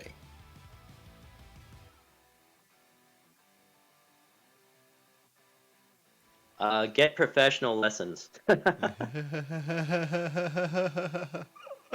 do that, you'll be able to do a lot more in the future. That comes up a lot more than what you think. Yeah, yeah. But at the same time, like I'm happy that I didn't go that route because I feel like you know, sometimes when people do that, they get a little too you know, militant in their style. It's like it becomes like someone else's style. Where I guess when I learnt, you know, I was just basically playing along to Iron Maiden songs back in the day. I never learnt scales or anything, so like, you know, soloing and stuff has never really been my cup of tea, but I've never really been one that I don't really like that kind of stuff when it comes to guitar either, you know, like it's all about the riffing, like writing that epic riff for me does so much more than you know, sweet picking and, you know, all the fancy stuff. So but in saying that, get professional lessons, because at least if you did one day want to do some cool stuff, at least you could. It does open a lot of doors. Yeah. Yeah. I'd say for me, record the fucking riffs you write, because when you come back later, you have forgotten it. That's my advice for myself. The amount of You ideas will I've forget had it. that I've not. Yeah. I'm like, I'll remember that in the morning. I remember that in the morning. It's fine. And then, These days, as soon as I write a riff that I like, I set my fucking phone up. I'm normally filming myself sitting here in my jocks, and I play the fucking riff so I can see what I'm playing. Then I hit stop, because if I don't do that, I won't fucking remember what I write the next time I get on the guitar, you know? Man. So, The only thing that reminds me of is... do you ever remember the douchebag unicorn out of Family Guy? Do I? I He's, don't think I do, man. I mean, I'm sure if I saw it, I would. you but- would. You would if you saw it. Just go, yeah. It just goes through this whole spiel. It's like, you should have a book next to your bed so you can write your thoughts down, because you're not going to remember that shit in the morning. You should always, you know... And it's true, especially as a musician, you should always have something near you to record stuff, man. Especially now, because Yeah. life Douchebag moves so unicorn. quick, man. that's it. Like, I come home for my lunch breaks from work, because I live within fucking walking distance from work, so half the time I start jamming, and then I'll be like, oh man, this is so fucking sick. I'm gonna remember that when I get home. I get home and I'm like, oh, fuck, I don't. Yeah, there's been So- a 4-hour gap in between that. Yeah, so Okay. many good riffs just lost to time, because I don't Yep. fucking remember them. And I think that douchebag unicorn might have been out of the Seth MacFarlane Cavalier of Comedy. Okay, yeah, because I've found a picture of it. I'm like, I definitely don't remember that being in Family Guy. If you haven't seen the Seth MacFarlane Cavalier of Comedy, go watch it. It's the funniest shit Yeah. you'll ever see. I'm actually going to watch that tonight. I will definitely try and check that out. All right, get ready to hit the button, mate. We got to keep stuff moving. We got to get it along. We do. When you're It ready, is time. let's time to get in the bin. Come on, if you want to fight. Oh, come on then. Fight, don't... Get in the Are bin. you enjoying the weather there, mate? What? Are you enjoying the weather there? What are you talking about? You know, We have do. the words pop up. We do. Like, get in the bin. We It comes up on there. The get in the bin thing comes up. On Yeah, there. no, I know, It's but we just need got, like it's make just got a fat pommy guy in the bin, actually in the Yeah. bin. Yeah, I know. But we need to make it like an actual game show segment, like The Price is Right type fucking. Oh, we do. Shit. We do. Right. So for those of you who are watching that have not seen us before, that are not familiar with this segment, it used to be known by a different name, a slightly less YouTube friendly name, and I mean, you know, we tried to make a couple of things a little more YouTube friendly when we changed over here, but never you mind. So this is called Get in the Bin, where we talk to our very fun guests and we say, hey, if you suddenly had all of the Infinity Stones, like in the gauntlet that I've got sitting up there on the thing, and could just snap your fingers and make something from the music industry disappear, what would it be and why? We've got two of you fine gentlemen, so we'll grab two from each of you. Yeah, Hug, did you want me to go first, or? Yeah, go for it, dude. I gotta think. Yeah. Okay, so my number one thing to get rid of would be Spotify and every other streaming service that goes along with it. Look, I think it's cool that you have a platform where you can upload your music for people all around the world to listen to for, whatever. I don't care about that, but I just think every band in general is getting massively ripped off by it, and especially bands, or most bands that aren't the Iron Maidens of the industry, or the Metallicas, or we only have to sell like one or two physical copies of our album, and that is going to do so much more for us than someone streaming our song. 1,000 You know, times. exactly. Like, so Yeah. people, I mean, I guess, I don't mind our stuff is up on Spotify. We put it up there because we don't care. We just want it available for people. But Yeah. if for fans, if you guys really do want to support not just Darklore, but all of your favorite bands, making some sort of a purchase from them is definitely the more beneficial way to go. Whether it's a physical copy or even a digital copy from like Bandcamp or something like that, it's going to help them out 10,000 times more than probably, at Yeah. least in the short term and the mid term, and probably almost, well and truly into the long term. And look, the way I view it is, I'm like, look, yes, obviously Spotify is very convenient for people, right? So that's one side of it.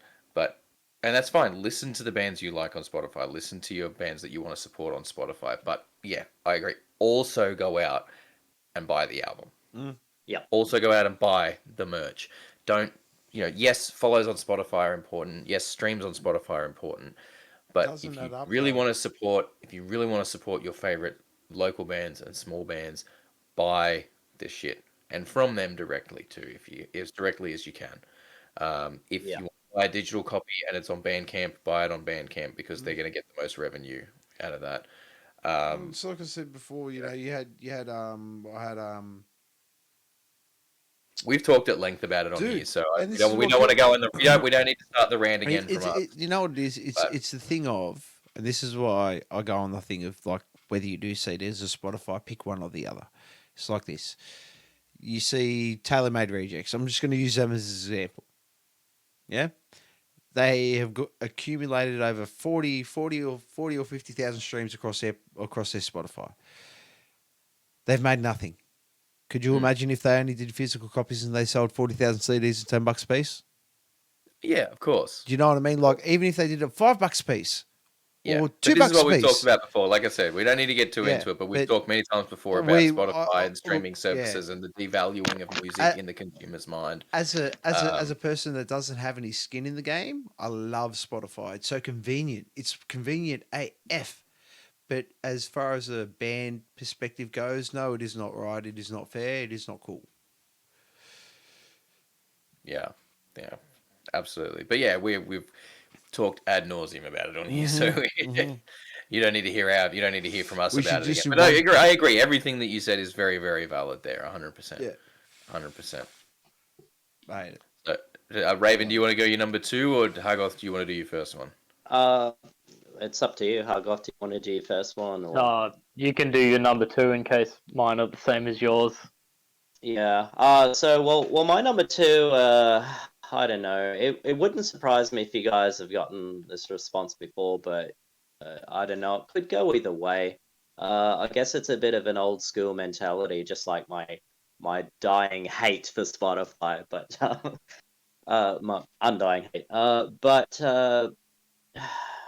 I guess all this promoting your gig on social platforms like Facebook, Instagram. Again, I mean, I think it's cool and I think it's necessary. It's definitely necessary for what the world is today. But I just want things to go back to old school where, you would hang up a flyer in the local music store and people are attending your gigs because they've seen a flyer at the local music store, or it's word of mouth from people that have been to your show before and they're like, guys, you got to go see Darklore, or go see whatever band it is.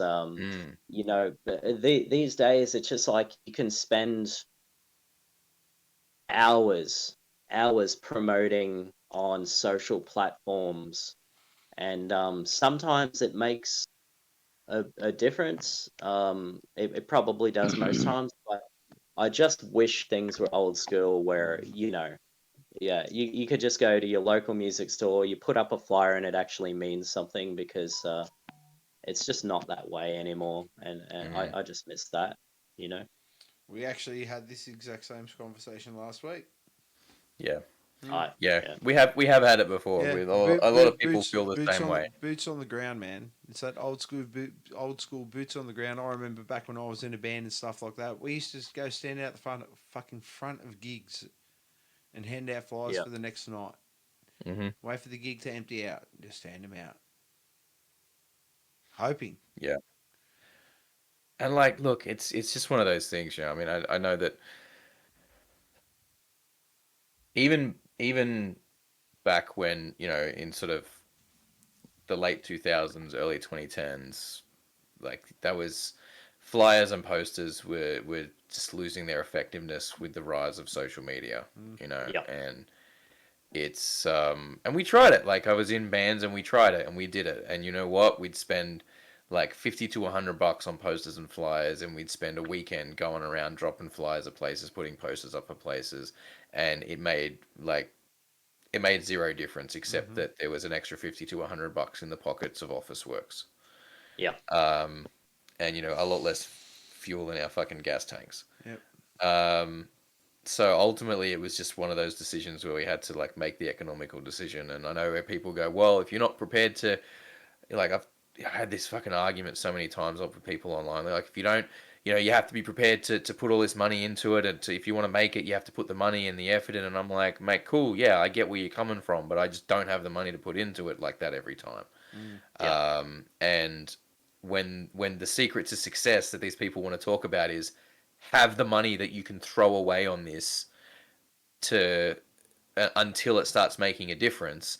That's not a secret to success. That's money generating money. That's loot boxes. That's money generating money at that point, which is just not, you know, that's not the flyers doing the work. That's just having the money to throw at it to make it happen, right? But I you know, if this is, you know, if we can make these changes, yeah, like that'd be awesome if that still worked. I would love it if that still worked, you know? Yeah. There's something about that, and I think that has also, the shift away from that has also led to a change in the way that, you know, gig posters are designed now. And a lot of time you don't see the same kind of interesting gig posters that you used to see. It's like album artwork going from a fucking vinyl, you know, huge vinyl cover to a fucking tiny little thing on, you know, on your phone screen. Like album art doesn't matter the same way. It went from a vinyl to a CD to a phone screen. We saw that progression happen. Then it went back to vinyl. Well, yeah, mine was. You're the backwards. I'm gonna try them. We should never have left. What do you got?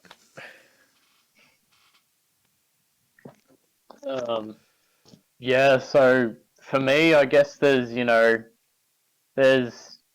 probably quite a few things that really grind my gears. I guess probably number one on the list for me is, so I've been in the metal community like since I was 18. The first band I saw was, like, after being 18, was Enslaved, which was the day after I turned 18. And I've been going to, every single gig I can possibly manage to go to support the scene and everything like that. I can't really go to many these days because I just simply can't afford to go out because I'm, poverty maxing.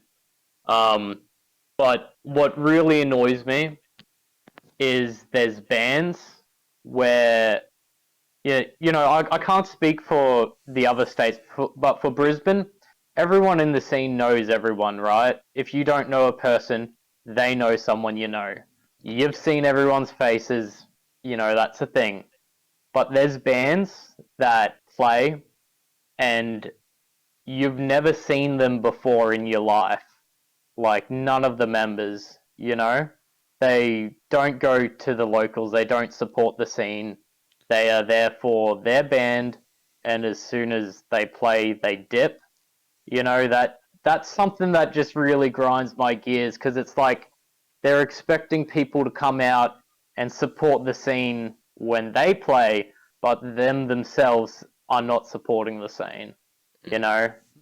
That's just something that really grinds my gears. No, we agree. I don't know what happened. The whole thing went caca. I think we're back. Are we back? The stream has had a bit of an issue. The stream is. It started. I don't know if we're back on the same video. Oh, it's a new video. I think it's bugger. Where are we at? Let me go to the channel. I think we might need to start a new. Like what? 10:15 p.m. Are we back? Yeah, we're back, but it's not. I think we're back. Sorry about that, guys. Sorry about that. We had Many some technical apologies. stuff I do there. not know what happened there. That just full card out. Okay, so but yeah, like we've always like you were saying about how bands that only show up for when they're playing and then you never see them.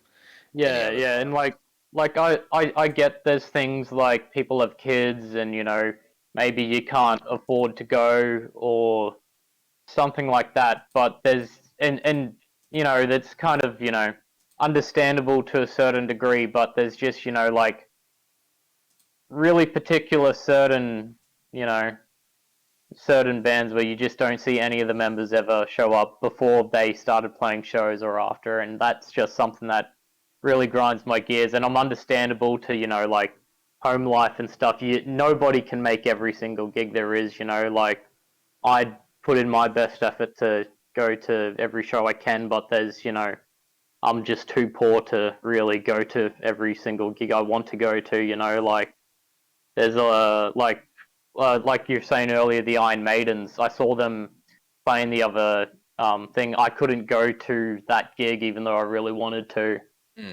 just because financially I couldn't fucking afford it. But it is I understand, but it's just like bruh, like every gig you're not there for every gig, all of your members, really, like it's just fucking. Yeah. It just grinds my gears a little bit, especially when they're just like, oh no, you have to come and support it. And it's just like, oh, it's a bit hypocritical. Yeah. So, No, man, I've preached about it before. There always used to be this thing. If one of us couldn't stay, we used to walk around to every single band and give an explanation and at least say good luck on your show. Introduce ourselves. Put a face to the name. Like, be a representation of the fucking brand that you're representing. Don't be a dick. Yeah. Yeah, that's it, man. And, it's like, fair enough if you don't like the particular band that's playing or whatever, you want to go to the Smokers or whatever, that's cool. You're still there supporting them. You brought the ticket, like it's showing venue promoters like, hey, people are still coming through the door. Let's have more metal shows on, But that's, I don't know, that's probably one of the things that, I guess grinds my gears a bit more than the others. Yeah, definitely. No, it's very, very valid. I get that. All right, and your second one? Second one.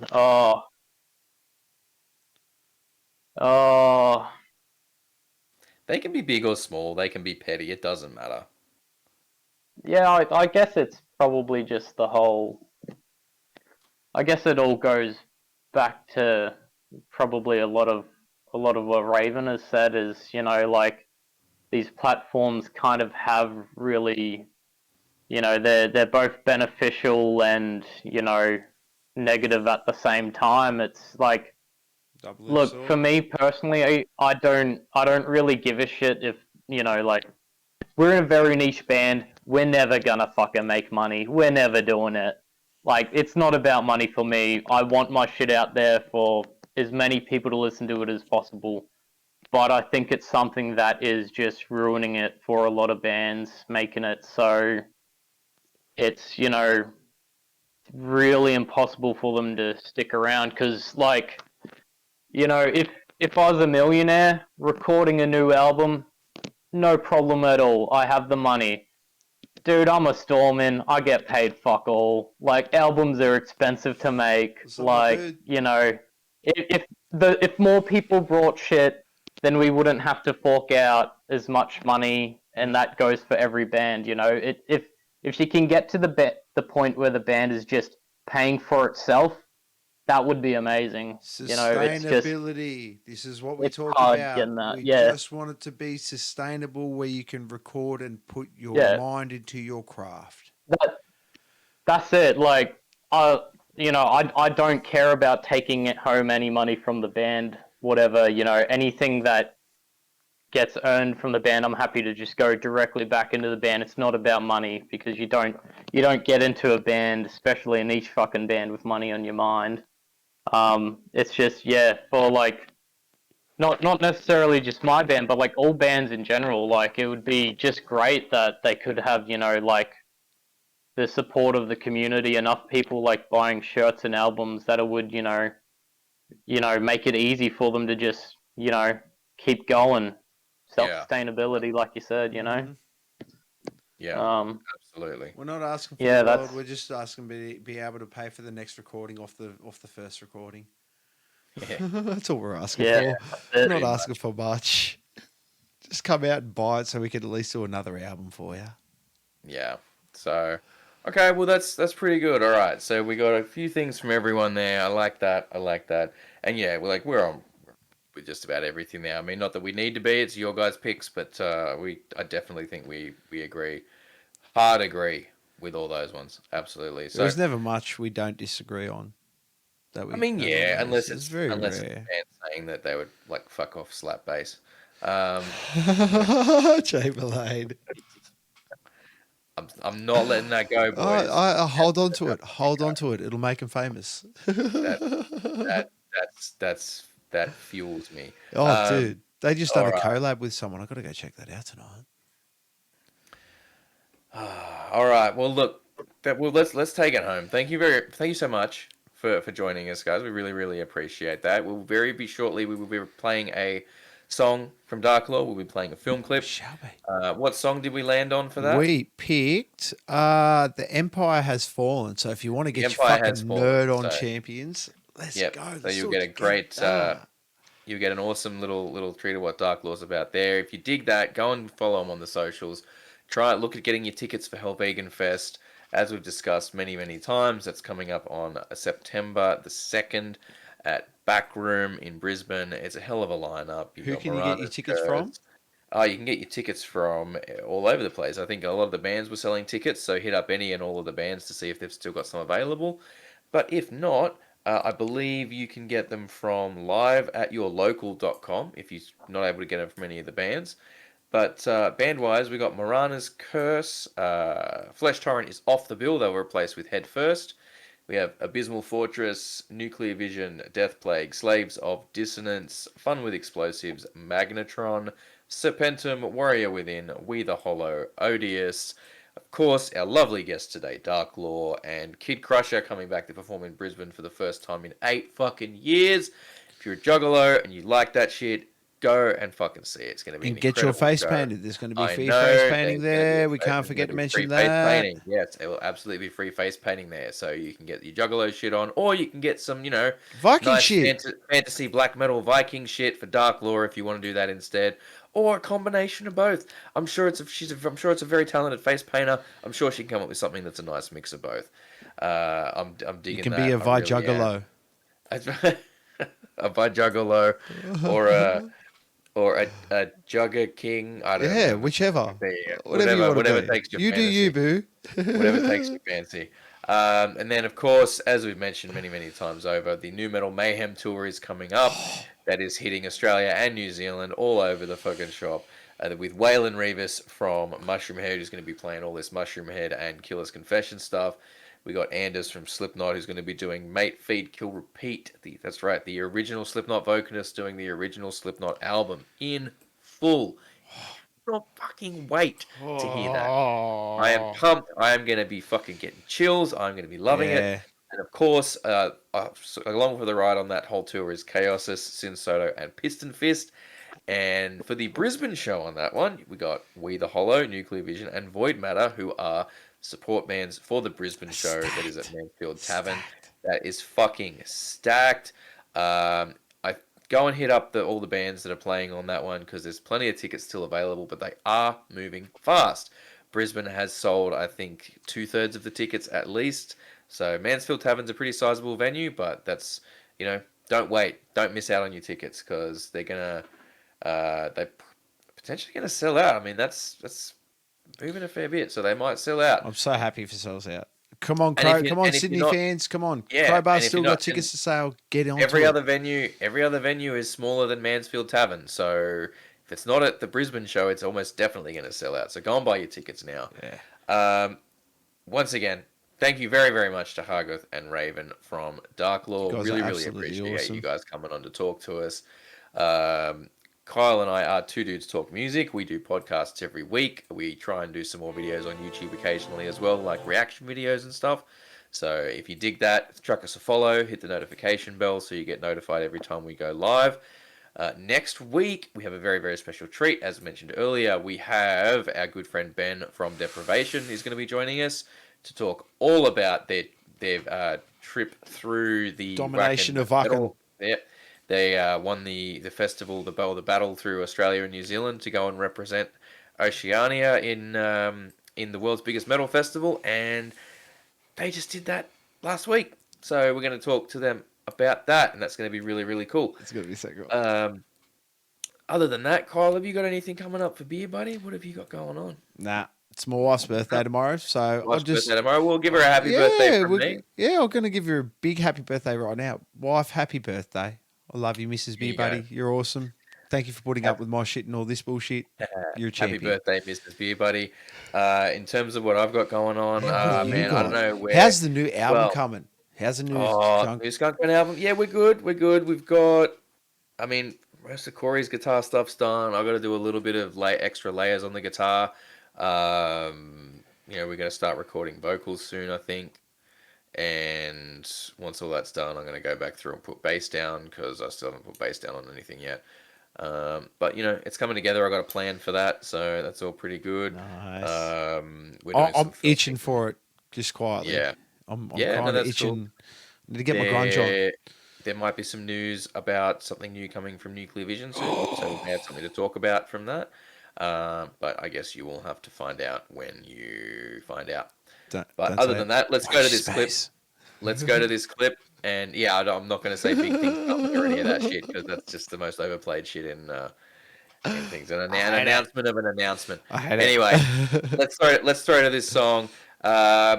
Raven, Hargus, thank you so much for joining us. Stick around once we throw to the song. We'll have a quick debrief. And thank you everyone for tuning in. Take care of each other. Peace and love and all that good shit. Catch you guys later. See yous.